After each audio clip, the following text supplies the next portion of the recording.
শুভেচ্ছা আমন্ত্রণদের জনপদ লাইভের সঙ্গে আছি আমি লিনি আফরোজ। প্রধান উপদেষ্টা ডক্টর মোহাম্মদ ইউনূসের সঙ্গে বৈঠক করছেন যুক্তরাষ্ট্রের দক্ষিণ ও মধ্য এশিয়া বিষয়ক সহকারী পররাষ্ট্রমন্ত্রী ডোনাল্ড লু। এ নিয়ে আরো জানাতে রাষ্ট্রীয় অতিথি ভবন পদ্মা থেকে যুক্ত হচ্ছেন সহকর্মী মাজহারুল ইসলাম।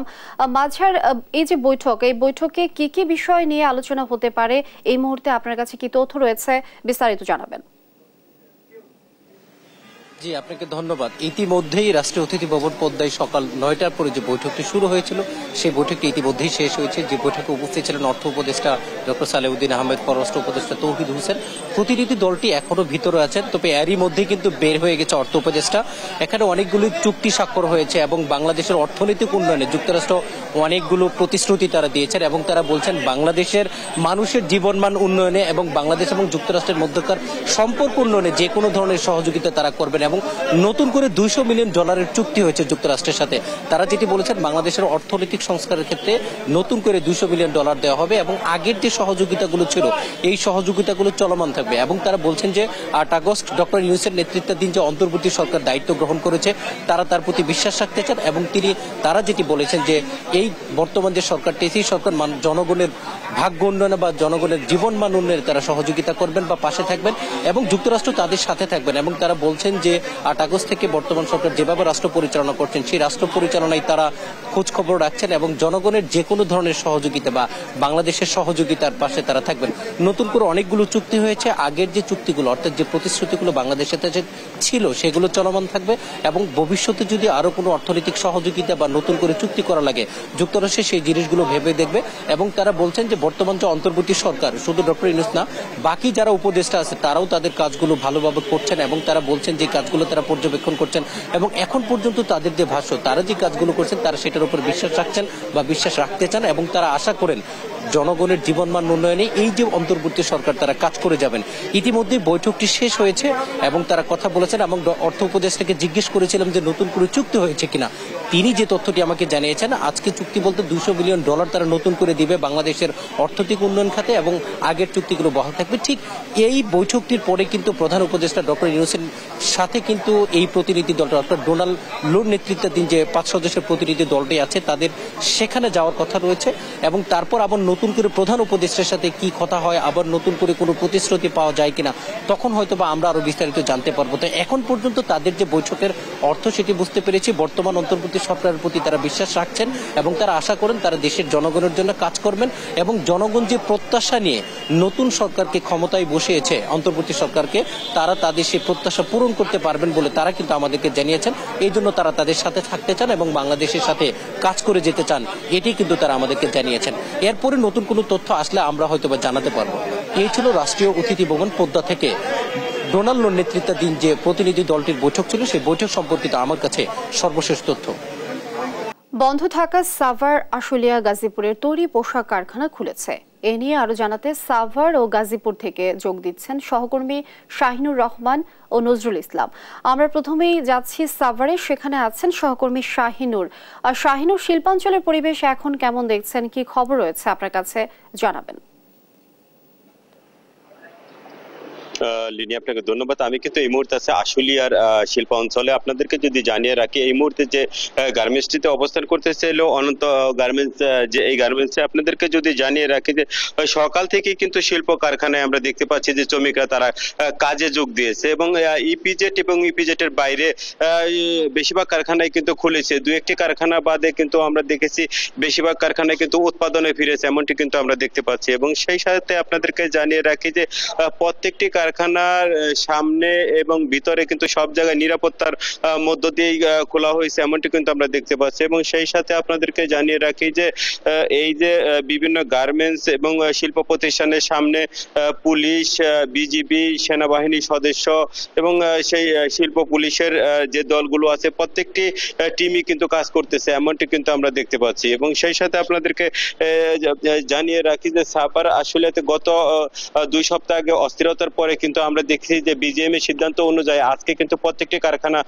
খোলার কথা, এই জন্য কিন্তু প্রত্যেকটি কারখানায় খুলেছে, দু একটি বাদে। আমরা দেখেছি যে আজকে যে গার্মেন্টস আমরা আছে অনন্ত গার্মেন্টসে, এখানে কিন্তু উপদেষ্টা মন্ডলের কয়েকজন কিন্তু তারা এই ফ্যাক্টরি ভিজিট করতেছে যে তাদের কোনো সমস্যা আছে কিনা, মালিকদের কথা শুনতেছে তারা। এবং আমরা দেখেছি যে এখানকার যে সাবেক এমপি ডক্টর মোহাম্মদ সালাউদ্দিন, তারও একটি টিম কাজ করতেছে বিভিন্ন ফ্যাক্টরিতে, যে মালিকদের কথা শুনতেছে এবং বাড়িটিয়াদের সাথে কথা বলা হচ্ছে, বাড়িটিয়া মালিকদের সাথে কথা বলা হচ্ছে যাতে তাদের শ্রমিকগুলো কাজে যোগ দেয়, কোনো রকম অস্থিরতা সৃষ্টি না করে। আসলে সব মিলিয়ে বলা যায় যে সাভার আশুলিয়াতে কিন্তু স্বস্তি ফিরেছে এবং শিল্প কারখানাগুলো পুরোপুরি উৎপাদনে ফিরেছে, এমনটি কিন্তু আমরা দেখতে পাচ্ছি।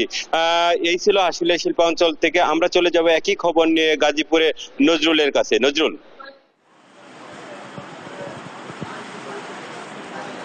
শাহিন, ধন্যবাদ আপনাকে। আপনি যেমনটা বলছিলেন, আপনি জানেন যে গাজীপুর শিল্পনগরীর প্রতিটি কারখানা কিন্তু স্বাভাবিক অবস্থায় ফিরতে শুরু করেছে এবং ফিরেও গেছে। সব পরিস্থিতি কিন্তু এখন স্বাভাবিক এবং জানেন আপনার বিভিন্ন পয়েন্টে পয়েন্টে কিন্তু পুলিশ এবং সেনাবাহিনীর উপস্থিতিতে কিন্তু এবং নিজস্ব যে প্রতিটি ফ্যাক্টরির নিরাপত্তা বলয় তৈরি করে রেখেছে, সেই নিরাপত্তার মধ্য দিয়ে কিন্তু কর্মচাঞ্চল্য ফিরে এসেছে গাজীপুরের পোশাক কারখানাগুলোতে।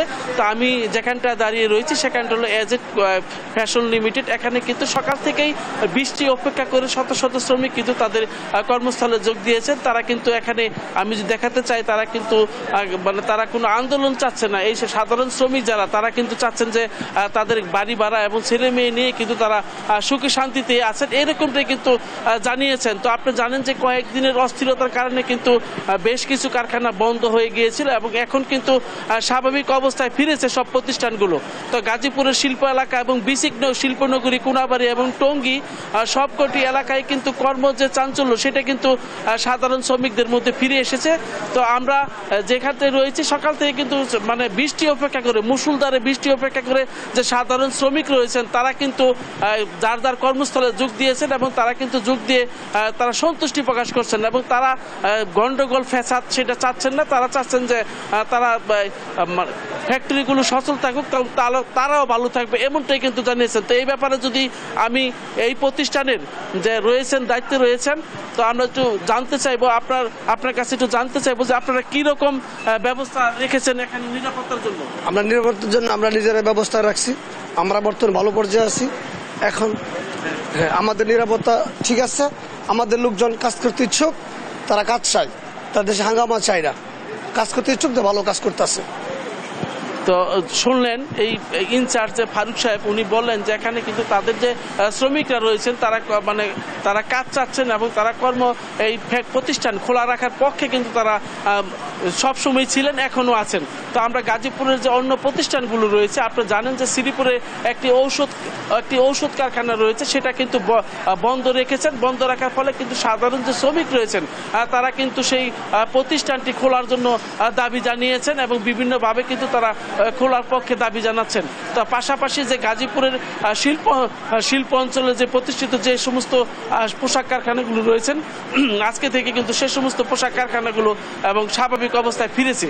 তো এই ছিল আমার কাছে গাজীপুর শিল্প অঞ্চল থেকে সর্বশেষ। অসংখ্য ধন্যবাদ আপনাদের দুজনকে আমাদের সঙ্গে যুক্ত হবার জন্য। দর্শক, সাভার ও গাজীপুর থেকে যুক্ত ছিলেন আমাদের সহকর্মীরা। নিম্নচাপের প্রভাবে দেশের বিভিন্ন এলাকায় বৃষ্টি হচ্ছে, নিম্নাঞ্চলে দেখা দিয়েছে বন্যার শঙ্কা।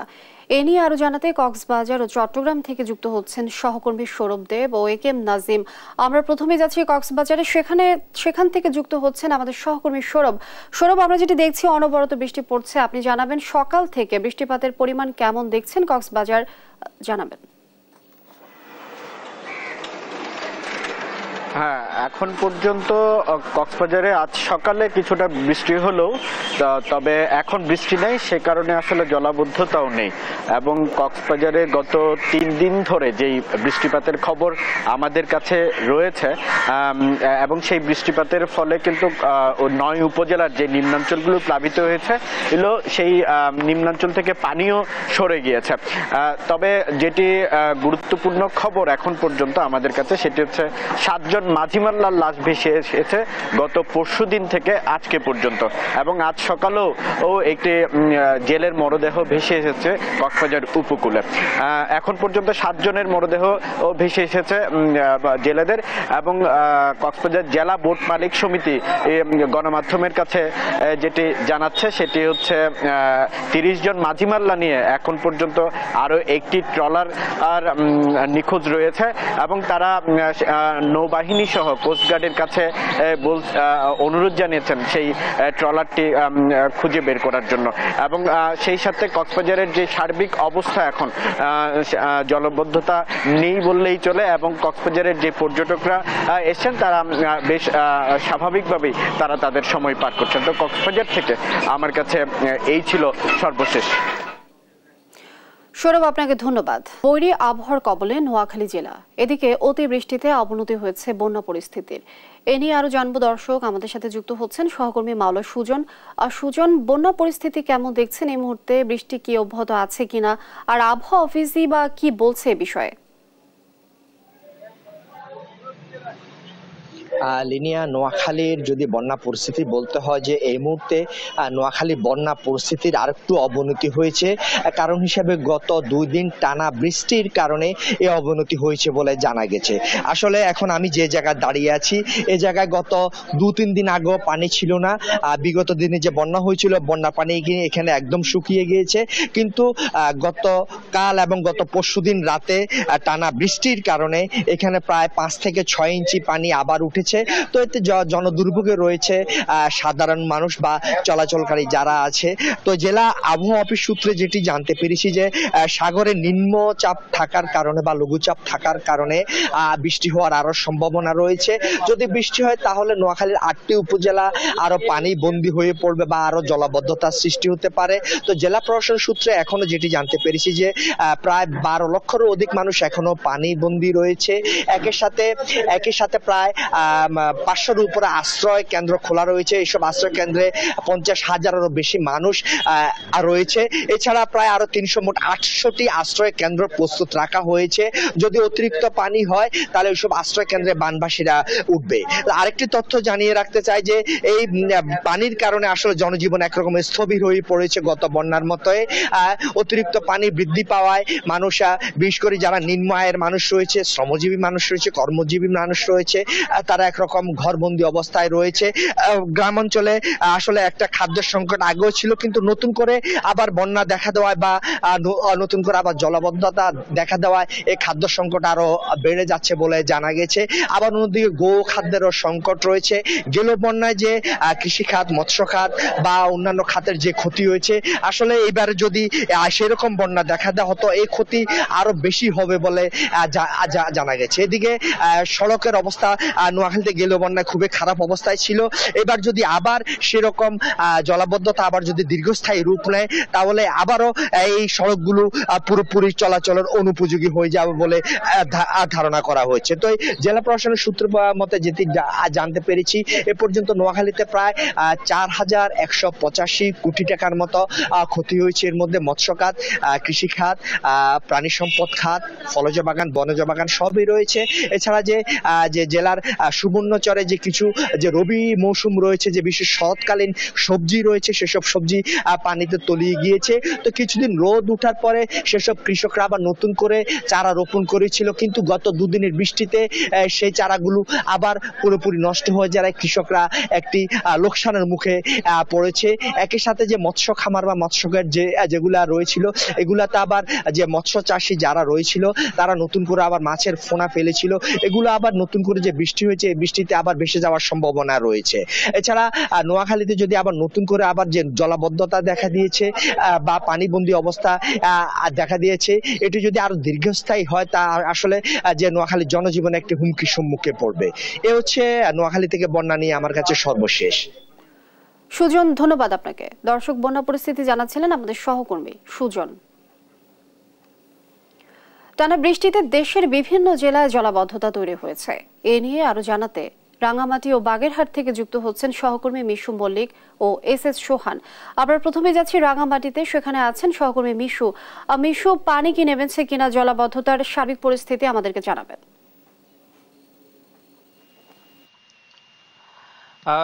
লিনিয়া টানা 15 দিন কাপ্তাই বাঁধের 16টি জলকপাট খোলা রাখার ফলে কাপ্তাই হ্রদের পানির স্তর কিছুটা কমলেও গত কয়েকদিনের বৃষ্টিপাত এবং উজান হতে নেমে আসা পাহাড়ি ঢলের কারণে কাপ্তাই হ্রদের পানির স্তর আবারও বিপদসীমার কাছাকাছি পৌঁছে গেছে।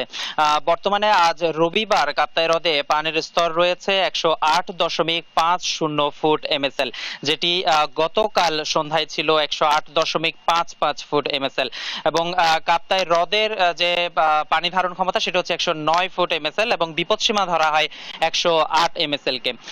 কাপ্তাই হ্রদের পানি কমানোর জন্য গতকাল সন্ধ্যা 6টা থেকে আবারও কাপ্তাই বাঁধের যে 16টি জলকপাট রয়েছে সে 16টি জলকপাট 6 ইঞ্চি করে খুলে দেওয়া হয়েছে। এতে প্রায় 9000 কিউসেক পানি প্রতি সেকেন্ডে কর্ণফুলী নদীতে নিষ্কাশিত হচ্ছে।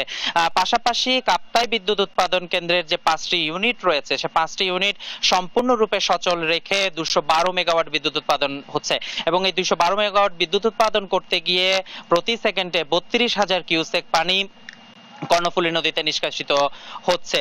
আমরা কথা বলেছিলাম কাপ্তাই পানি বিদ্যুৎ কেন্দ্রের ব্যবস্থাপক ATM আব্দুল জাহিরের সাথে। তিনি আমাদেরকে যেটি বলছিলেন যে গত 25শে আগস্ট সর্বপ্রথম এই বছর এই মৌসুমে সর্বপ্রথম কাপ্তাই বাঁধের জলকপাটগুলো আসলে খোলা হয়, যেটি 9 সেপ্টেম্বর পর্যন্ত টানা 15 দিন খোলা থাকে। এর ফলে পানির স্তর কিছুটা কমেছিল, কিন্তু বৃষ্টিপাতের ফলে আসলে আবার পানির স্তর বেড়ে যাওয়াতে কাপ্তাই আবার খুলে দেওয়া হয়, আবার গতকাল খোলা হয়েছে এবং এর ফলে যেটি ঘটেছে আসলে পানির স্তর বৃদ্ধি পাওয়ার ফলে রাঙামাটি সদর সহ বেশ কিছু উপজেলায় জলাবদ্ধতা তৈরি হয়েছে। বর্তমানে 9200 পরিবার জলাবদ্ধ আছে বলে আমাদের জেলা প্রশাসন সূত্র জানিয়েছে। আমরা এই পর্যায়ে চলে যাব বাগেরহাটে, সেখানে রয়েছে আমাদের সহকর্মী সোহান। আমরা তার কাছে চলে যাচ্ছি। সোহান,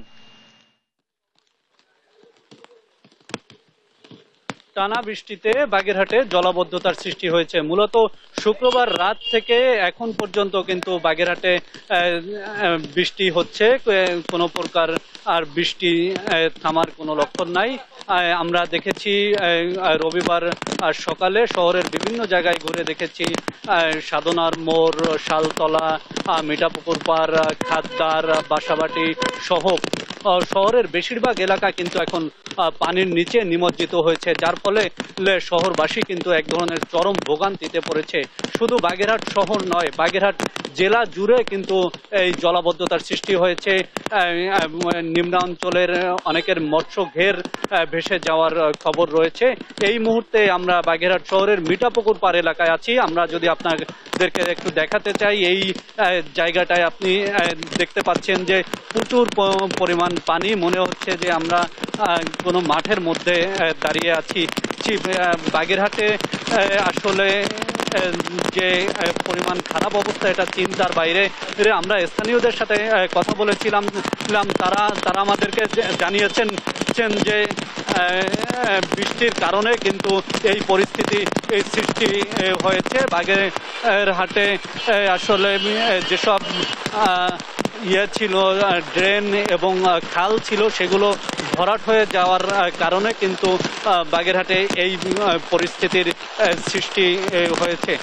সবকিছু মিলিয়ে বাগেরহাটবাসী কিন্তু চরম ভোগান্তির মধ্যে রয়েছেন এবং বাগেরহাটের এই পানি আসলে কখন কিভাবে নামবে সে বিষয় কিন্তু নিশ্চিত করে বলা যাচ্ছে না। বাগেরহাট থেকে এই ছিল আমার কাছে সর্বশেষ খবর। লিনিয়া, ধন্যবাদ আপনাদের দুজনকে। দর্শক, রাঙামাটি এবং বাগেরহাট থেকে যুক্ত ছিলেন আমাদের সহকর্মীরা। কুষ্টিয়ায় চড়া নিত্যপণ্যের বাজার, এ নিয়ে আরো জানাতে সরাসরি যুক্ত হচ্ছেন সহকর্মী নাহিদ হাসান তিতাস। তিতাস, বাজার পরিস্থিতি সম্পর্কে আমাদেরকে জানাবেন এবং বাজারে মাছ মাংসের দরদাম কেমন দেখছেন? লিনিয়া, গত 2 দিনের টানা বৃষ্টির প্রভাবে কিন্তু বাজারে সব ধরনের নিত্যপণ্যের দামই বাড়তি। অর্থাৎ আমি কুষ্টিয়ার সবচেয়ে বড় যে খুচরা বাজার রয়েছে সেই বাজারে আমি রয়েছি। এই বাজারে আলু থেকে শুরু করে ডিম, মাছ, মুরগি সবকিছুর দামই কিন্তু চড়া। অর্থাৎ গত 2 দিনের ব্যবধানে সব ধরনের পণ্যের দামই 5 থেকে 30 টাকা পর্যন্ত বেড়েছে। আমি যদি এ বাজারের আজকের বাজার দর জানাই, যেমন আলু কেজিতে 5 টাকা বেড়েছে, বেড়ে বিক্রি হচ্ছে 55 টাকা কেজি দরে এবং মরিচের দাম বেড়েছে সবচেয়ে বেশি। অর্থাৎ কাঁচা মরিচ যেটা 1 লাফে গত দিনের তুলনায় তুলনায় আজকে 30 টাকা বেড়েছে, বেড়ে বিক্রি হচ্ছে 180 টাকা কেজি দরে।